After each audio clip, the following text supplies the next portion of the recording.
Have you ever stood in front of important clients, an investor panel, your senior stakeholders and bosses, knowing that so much is riding on your presentation?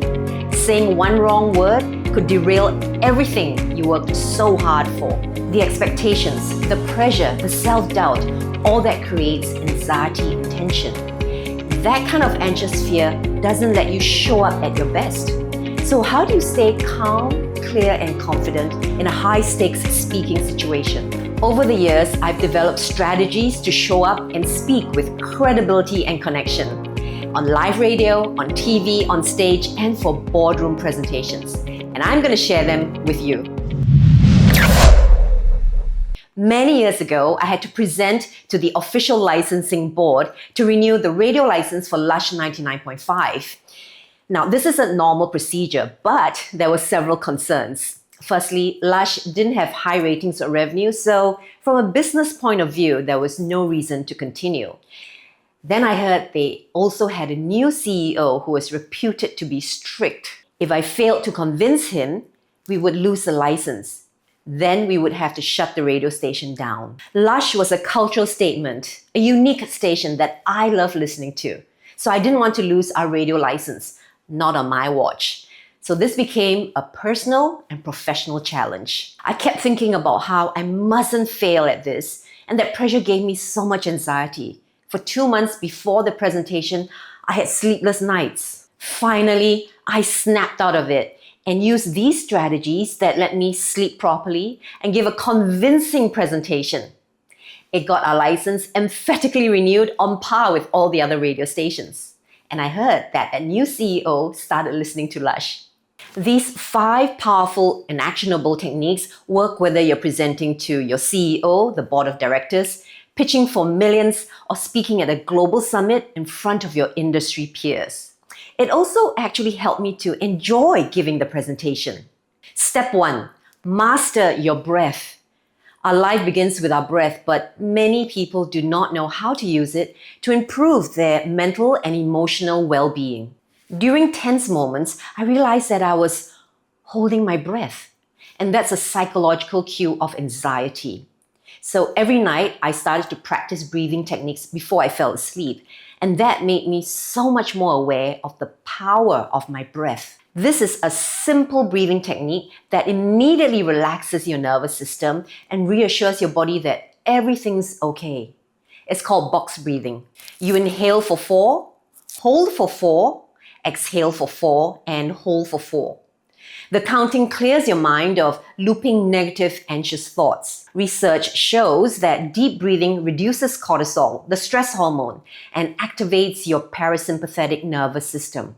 Within a minute, your heart rate slows, your voice steadies, and your mind is clear. Pro tip, always practice 5 rounds of box breathing backstage or in a quiet room before your high-stakes presentation. Step 2, manage your state. In NLP or neuro-linguistic programming, this is known as anchoring. First, we decide what is the desired emotional state that we need to show up with. Then we link that to a phrase or gesture. I decided to be calm, clear, and confident. Then I recall the time when I was calm, clear, and confident and let my body feel that emotion. I breathe into that emotion so that it's not a flicker but a flame.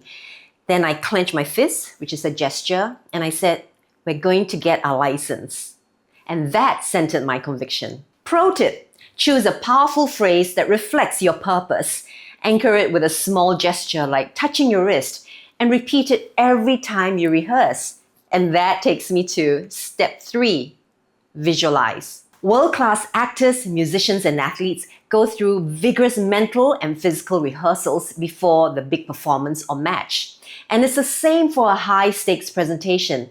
Otherwise, you're just winging it, and that's not professional. Studies show that visualizing a scenario activates the same neural circuits, so it's as if you're actually doing it. So at the actual presentation, it feels familiar, like you've done it many times before.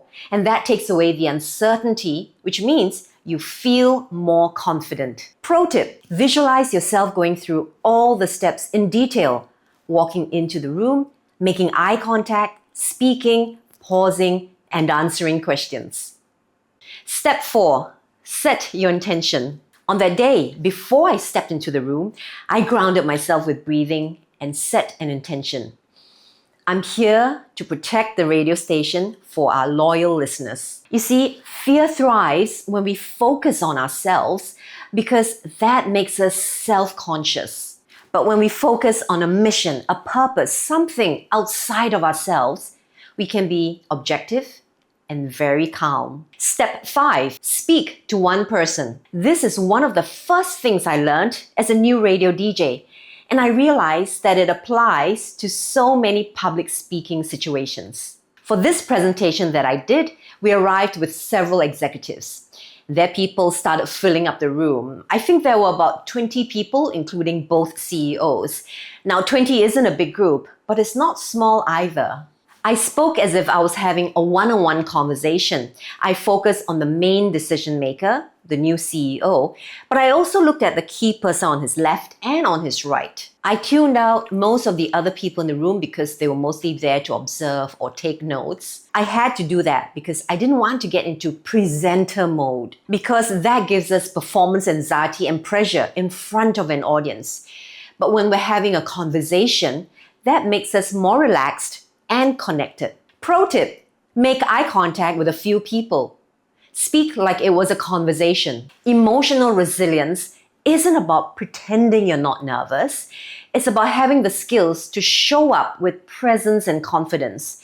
It's about knowing how to manage your emotions and not let your emotions manage you. If this resonated with you, subscribe and share it with someone who's preparing for a high-stakes event.